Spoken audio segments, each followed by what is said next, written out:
The Pacific Ocean, 250 miles off the coast of the Galapagos Islands. In 1977, a deep-sea submarine descended over 8,000 feet. Its mission? To investigate hydrothermal activity on the ocean floor.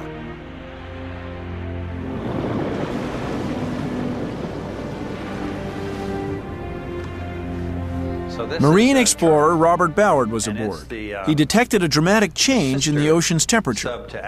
You know, we were not expecting what we found. We were expecting to find water, and we had a camera inside the vehicle, but it was just taking pictures, so we didn't know what we had till we came back. And we brought it up to the surface, and we processed the film, and we knew the spot where the temperature spike was, and it was like going to Disneyland.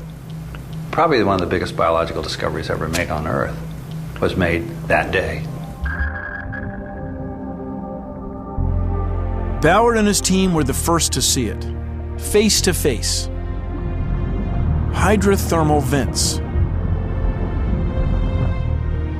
Immense chimney-like structures, several stories high, spewing hot water geysers, black with minerals and nutrients.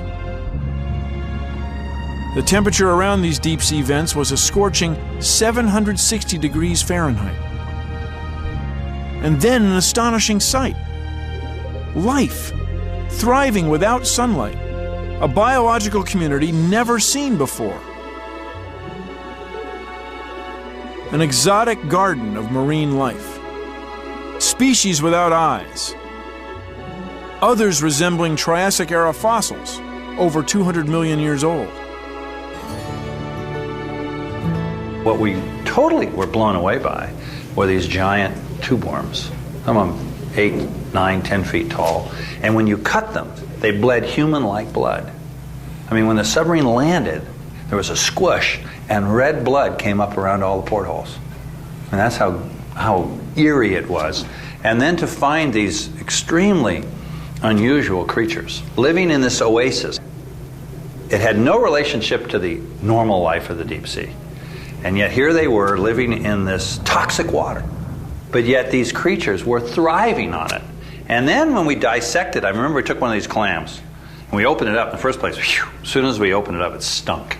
It was full of hydrogen sulfide. Horrible smell. Rotten eggs. Yeah. And we opened it up, and then we looked, and it didn't look. It looked like beef. It was red, bright red, and it didn't have an anatomy of a clam. It was like, what happened to the clam?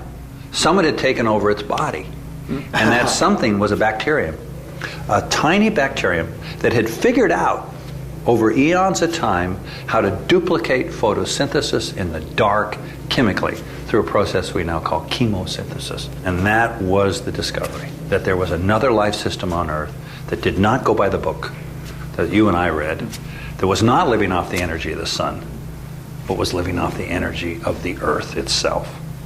And that really opens up the ballgame. I'll say. And these bacterium, we now think are the largest mass of living things on Earth.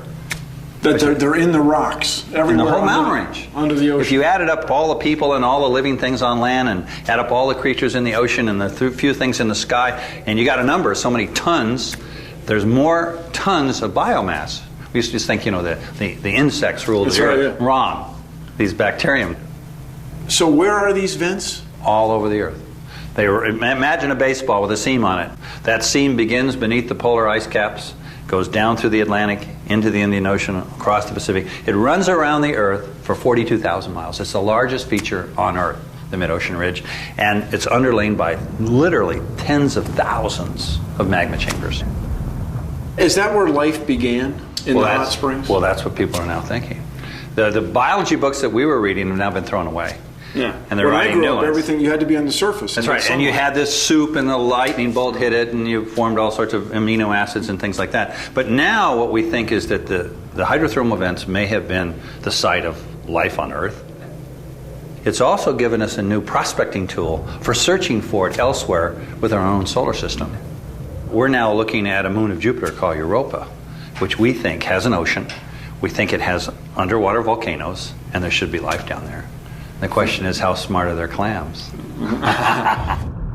Did hydrothermal vents give birth to the first primitive microbes on Earth? Perhaps. But one thing is certain. Their discovery challenged long-held beliefs about the conditions necessary for creating life. And once life happened, there was no stopping it.